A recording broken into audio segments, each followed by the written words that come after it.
The message that we have today is that the steps to actually end homelessness are being taken now in our community. A home is the fundamental way that you end homelessness. It is that that complicated and also that very simple. You get people off the streets by giving them a place to be and the services that they need in order to be able to support them and to be able to get them back into a stabilized life. People ask the question, why do we have the homelessness challenge that we have right now? And I think that one of the big answers, when you look at the numbers, is to see how few homes this city was creating for people experiencing homelessness just 6-7 years ago. And that's changed. The entire community has gotten together. And you're going to hear from people today, beginning with the Mayor Pro Tem, talking about her district, joined by my colleague Greg Kassar. I think the council members Tovo and Kitchen are with us in spirit here this morning, but the entire council set this as the #1 priority and has been working to meet this challenge. But it's much bigger than just the city, as you saw. Travis County came in, and Judge Brown, in a huge way for housing as a commissioner's court, taking almost half of their American Rescue Plan dollars and putting it toward housing. In addition to that, you're going to hear from the Housing Authority. The Housing Authority is the agency that distributes the housing vouchers that also provide housing for people. It was a policy decision change in the Housing Authority to focus to a much greater extent those vouchers on the buildings that were going to provide the permanent supportive housing for people that were experiencing homelessness. We saw last week that the foundations are beginning to step forward as well. But I'm not sure that anything paints the picture of the change that's happening in this community at scale, going from 36 homes cumulatively as we were coming into, the 10-1 council was coming into the office, to looking now at thousands of homes coming online. And those graphs, I think, are significant, and this community should be congratulated on the effort that we're all putting forward together, and they should be proud. Again, the fundamental way you end homelessness is by providing people a home with the support that they need. So let me recognize and bring to the podium the Mayor Pro Tem. Good morning, everybody. I don't know that this thing is on, so I'm just going to holler. So good morning and welcome to District 1. I would like to welcome everybody to the terrace at Oak Springs. This is one of the fine examples of how community collaborations can help us solve one of our biggest problems. Right now, in my mind's eye, the biggest problem that we as a municipality face is housing. We have a housing crisis in Austin, Texas. We are not building enough in the way of our housing supply, and we can't keep up with our skyrocketing demand. Rents are rising at historic rates, and we are seeing more and more 9-digit listings popping up all across the city. Working and middle-class people are being pushed to the suburbs, and people that are already hanging on by a thread, well, they're being pushed to the streets. As I've said before, the answer is housing, housing, and more housing, period.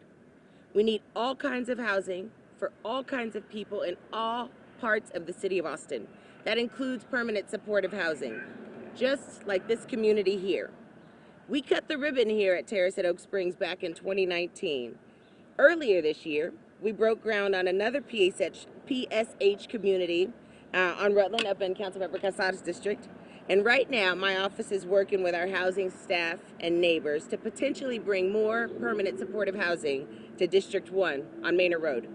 I'm excited about how our PSH pipeline is coming along, I'm even more excited to make bigger and bigger investments that will help bring these communities to every district in Austin, Texas.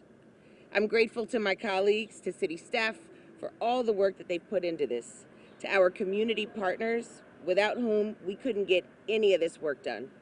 PSH is an important part of our housing puzzle, and I'm confident that with collaborative strategies, we are going to solve it, and we are going to solve it good. Thank you for coming out, everybody. Not certain who I'm introducing, but I can tell you what, it's going to be fantastic. That was great. Pardon me. Judge Brown. Thank you. Thanks so much. So housing, obviously, right now, I see as the largest challenge for our community. The average monthly rent is hitting $1,500 a month. Houses are being sold at extremely high numbers, and the minimum wage is staying the same. This is the most critical issue facing our community. I want to thank the mayor and city council members for inviting me to share what we're doing at Travis County in partnership with the city and community partners to address housing. We've made historic investments into affordable housing and housing that addresses the root causes of housing insecurity. Most recently, the Commissioners Court unanimously approved a significant investment in our 2022 budget for permanent supportive housing to serve people experiencing chronic homelessness, with a focus on people who intersect with the criminal legal system. We also put $110 million of our Rescue Act funding from the federal government towards housing and homelessness in our community through a solution that helps people experiencing long-term homelessness, youth aging out of foster care, pregnant teens, people living with mental illness or substance use disorders, survivors of domestic violence, and older at-risk adults.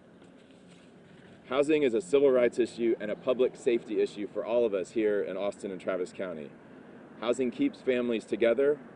With more housing, our community is going to be even more safe, more healthy, more vibrant, and a better place for all of us to live. I look forward to continuing this work along with our partners at the city and our community partners. Thank you very much. Judge, thank you. Councilmember Sarr. Good morning. Thank you all for joining us to continue to discuss such an important topic. I just want to start out by talking about two numbers. The first number is 35. 35. 35 is the number of homes that we authorized for folks experiencing homelessness as a city council at the beginning of the 10-1 council. In our first 2 years, we voted to add 35 homes for people experiencing homelessness. That was the trend for decades. We did not invest enough resources and enough time and attention to house folks coming off the streets. And that's why we have the challenge we have here today. But the second number I want to talk about is really a powerful and inspirational number, and that is 775. In the last 2 years, our city has voted to put 775 homes on the ground to pull people off the streets. And that will help far more than 775 families because those are permanent, those are here to stay, and they will help thousands of people in our community, and it is just a start. So in our first 2 years, it was 35. In the last 2 years, it is 775. That goes to show not just the commitment of the city council, but of our county leaders, of our nonprofit leaders, and of our community who have demanded something different. Because we know that we can create a society where everyone has a roof over their head, where everyone can afford to live here, where people who work hard know that they have a bed where they can lay their head at night. We can create that community where everyone has housing. But we haven't done our jobs for decades as a society, and we have been pushed by the community to finally get something done. 35, those first couple of years, is what we are feeling right now. That's the pain we're feeling in the community. But that 775 and the thousands more to come in the next couple of years is what is going to drastically reduce homelessness in our community. And as you can see behind me, we've brought together leaders from across our community to finally get this done so that we no longer have people living under our bridges and living in our parks, and instead we make sure that all of the people in such a wealthy community actually have a place to rest their head at night. And so people have critiqued that there hasn't been a plan, or they haven't seen change, and they haven't seen the action that they want to see, and we've heard that, and we're finally putting that to work. And you can see that in the numbers, that we are finally getting this done, and we're finally going to see the change that our community wants us to enact here. So thank you all so much. Sylvia.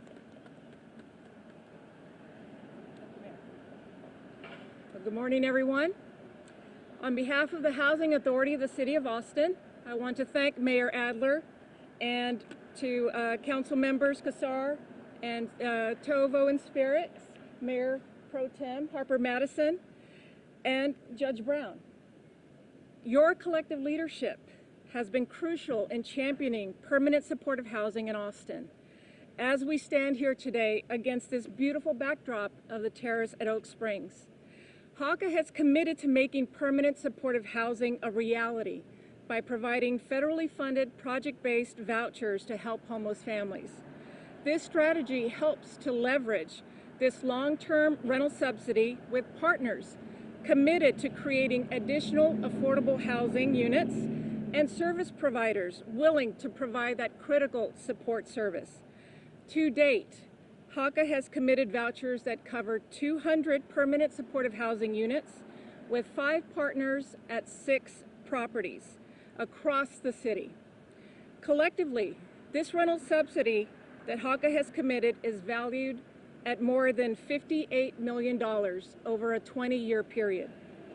For example, here at the Terrace, HACA awarded 50 vouchers representing a $13 million commitment over 20 years. All 50 units here are dedicated to supporting the chronically homeless, including 25 units set aside for our homeless veterans. While we're honored to celebrate the progress made so far, the need for more permanent supportive housing far outweighs the current supply. There is more work to be done, and that is why HACA will remain steadfast in its commitment to serve our homeless neighbors and plans to make even more project-based vouchers available for new housing projects in the very near future. The challenge of addressing homelessness in our community is daunting, and it truly takes a village to find a long-term solution. While HACA provides the means to offer housing as a safety net, we know that's but one leg of the stool. Austin is blessed to have mission-minded partners like Integral Care and ECHO and many others that provide critical wraparound services and support that make all the difference for a successful transition to a stable living environment. Safe, permanent, supportive housing can be truly life-changing for our most vulnerable unhoused neighbors. And it's a proven, effective solution. So together, with our city and county leaders and our great service partners, HACA looks forward to continuing to be a member of this village to resolve our community's homelessness challenge with the utmost in urgency and compassion. Thank you. That was Sylvia Blanco. Matt Malika next. Hi, good morning, everyone, and thank you to all the elected officials standing behind me and service provider partners. We are truly on the cusp of, I think, something historic here in Austin. This investment is exciting for a lot of reasons. We could sit here and talk about the broad system of services that will be delivered through this type of historic investment, talk about outreach to people experiencing homelessness in the community, unsheltered homelessness right now, to be connected to emergency services they need. We can talk about mental health care, behavioral health care, substance treatment care, and all the array of services that will be provided through this historic investment. But today here, we're going to talk about housing units. And I think what's important about this investment is the diversity in housing units that we're looking at. We have beautiful housing developments like the Terrace at Oak Springs. We have motel conversions and hotel conversions that are coming online, hopefully 3 in the next 6 to 8 months. We've got rental assistance vouchers in the community, so we need our private property managers to partner with us to get money out into the community, into mixed-use developments and scattered site housing across Austin. We have really exciting projects through the county with like Community First Village expansion and foundation communities. It's going to take all of these strategies to bring about the type of housing units that we need in our community to end homelessness. This cannot be a one-size-fits-all approach. We know that the people experiencing unsheltered homelessness in our community have demanded options, choice, a diversity in the type of housing units and locations that they want to live. And the exciting thing, I think, about what we're about to embark on here and what we've been embarking on over the last 2 years is to deliver to them a true choice and housing first options to end unsheltered homelessness in our community. We have a ways to go. We have to build this foundation based on racial equity and the voices of lived expertise in our community. We know those two things are inextricably linked, with 40% of our population experiencing homelessness being Black, African American. So bringing the voices forward of those experiencing homelessness in our community to help us solve the issue is paramount to our success. But we're on the right track. We've been afforded the opportunity to do some very creative and historic things here in Austin, and really looking forward to our partnerships with the many service providers across the community and scaling up their services and their housing that we know works, and building capacity in new providers to come on and do this work in their communities where they've been long doing work and now can realize some of the help and support that many providers across our continuum have already seen. So I want to thank you all for the opportunity to be here today, to get started, roll up our sleeves and get to work. And I'm going to introduce Ellen Richards with Integral Care, who were on the site, very beautiful site that they're running. Thank you, Matt. As Matt said, I'm Ellen Richards. I'm the Chief Strategy Officer for Integral Care. Integral Care has served our neighbors experiencing homelessness for over 20 years with a goal of moving people from the streets to a home as quickly as possible. As was mentioned, we're in front of Integral Care's Terrace at Oak Springs, the first of its kind housing first apartment community in Central Texas. It offers 50 single occupancy apartments for people who were formerly experienced homelessness. Housing First works because the model includes ongoing support services. Not only do people have the foundation of a safe place to live, they have crucial life-saving services to support their recovery from homelessness, mental illness, substance use disorder, and chronic health conditions. Residents at Terrace at Oak Springs have access to on-site care managers, mental health and primary health care services, a food pantry, along with access to supported employment services, wellness services, and more. Not only does it save lives, the evidence-based Housing First model saves the community significant dollars in the reliance on public resources. In a review of the data for 41 individuals housed for Terrace for 1 year, we saw a $725,000 in community savings at Terrace at Oak Springs. That's almost $14,500 per resident.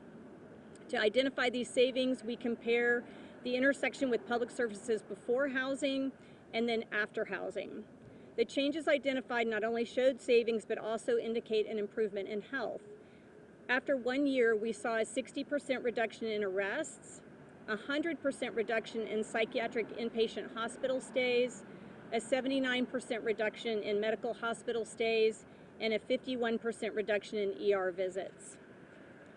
And that's just a portion of the data that would be possible to look at.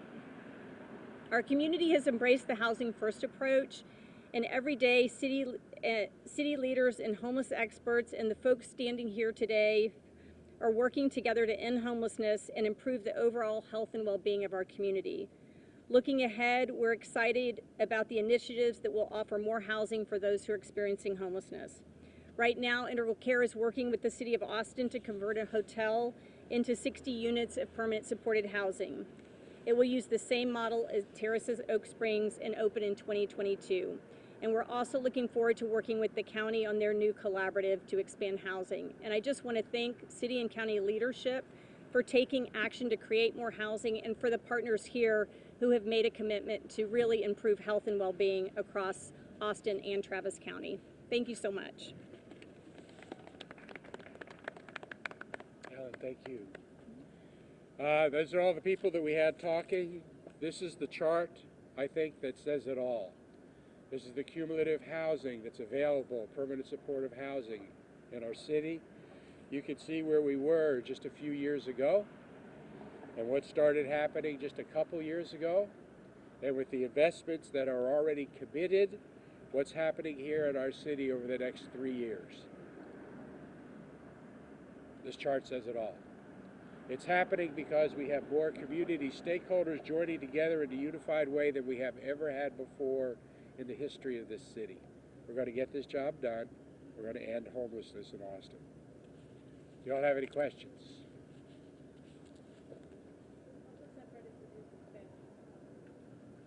What do you think, has Prop B had any positive or negative influence on these folks? I think that Prop B represented kind of a community desire not to see people in tents. And I think people that voted both for and against Prop B felt the same way. Prop B itself didn't come with any funding or any way to actually move people out of tents. The council has, and its partners have been working to that end, and we're seeing that happen now. So I'm not sure. I mean, it rallied the community, focused the community on the need to get people out of tents. I think that a rallied community focused on this issue is one of the reasons why the city and the county and HACA and our partners are all doing everything that they're doing now to get people out of tents and into homes. So I appreciate that it's good for the city to focus on our number one priority, and I think that's the real takeaway for Proposition B. Can you talk a little bit about the efforts the city also has to keep people from sliding into homelessness and affordability becomes a bigger problem? I don't want to take away if anybody else wants to jump in and address any of these questions. I'll certainly answer to what it is that you are. Okay. So in order to be able to end homelessness in a city, you need an entire system. You need to be trying to prevent people from falling into homelessness. If somebody does and needs just a little bit of help to get back on their feet, we need to get them that help quickly to get back on their feet so they're not on our streets. The longer people stay on our streets, the harder it is to get them off our streets. Some people need a little bit of housing for a period of time if they can get it rapid housing. Some people need a little bridge housing as they move into something that's more permanent and supportive. We need the appropriate services for the people at whatever stage in the process they're in. And the plan that we're working with now, the summit plan that everybody here has put their shoulder to, as well as the private sector and the chamber and DAA, is about building out that entire system. The system only works if all of the points on that system are working. And that's what's happening in the city now. You want to go ahead? And if I may add to what the mayor said about answering that question about people falling into homelessness, what I'd like to really focus on is the monumentous investments that we made this last budget cycle and acknowledgement that we made around workforce development, around taking the opportunity to help people upskill, around really maximizing the opportunity that people are taking on themselves. They're taking the initiative themselves to pivot and recognize that some of the industries that they had experience in aren't how they're going to move forward. And so I really think that's going to be a big deal there, recognizing that 52+% of our population, those folks are renters. I think we maybe focus too heavily on affordability and housing from a home ownership perspective. We really need to dial in and drill down on how we're going to make things more affordable for our renters. And I think in a lot of ways, having them have access to comprehensive transit is really going to go a long way. And that's something that we made a humongous investment in. The displacement dollars that we dedicated to avoiding displacement, I think, is going to make a big deal. But all in all, having people have the opportunity to move towards economic mobility on their own at the end of the day, I think, is the answer. I thought he was going to mention something he didn't, so I'll mention it for them both. I really like to thank the mayor and the county judge for their orders on reducing evictions during the pandemic, and the council for the rules we put in place to reduce evictions. During the financial crisis of 2008 through 2010, we saw tens of thousands of people being evicted from their homes. And that could have happened in this community if it weren't for leaders and communities coming together and standing up for people so that they could stay in their homes, so that we would not see such a wave of evictions and homelessness. What we have also done in the last 2 years is increased by 20 times the amount of new homes we're adding to pull people off the streets that are already living under our bridges. But then what we also were able to do during the pandemic was make sure that we didn't add thousands more and have thousands more people lose their homes. So I just deeply appreciate your leadership and what you stepped up to do with those rules and what the council did, because we kept thousands of people from being added to the problem. You know, folks said if your bathroom is flooding, you don't. The first thing you don't do isn't just to go pick up the mop, but you have to turn off the bathtub. And that's what we did, is we went and made sure that we weren't adding more and more folks to homelessness, while we increased by 20 times the amount of homes that we are committing to get folks out from under our bridges and into homes.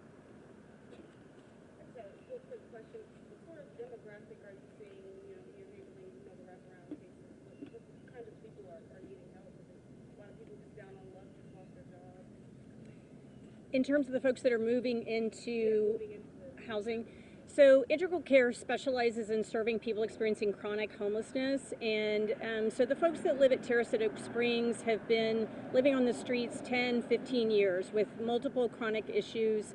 Again, many have mental health issues, may be struggling with substance use disorder, and many have chronic health conditions. So we work with people who have the least resources and the most need.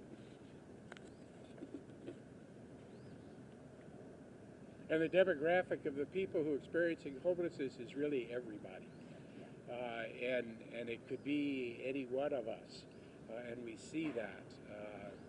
The wide range of people in our community is reflected in the wide range of people experiencing homelessness. It's people that for one reason or another have experienced the perfect storm, where they've lost their job or their family. They have a big bill, and there are people calling to try to collect the debt, no ability to be able to pay. It's people that are just caught in that perfect storm. Any other questions? All right, thanks a lot for showing up today.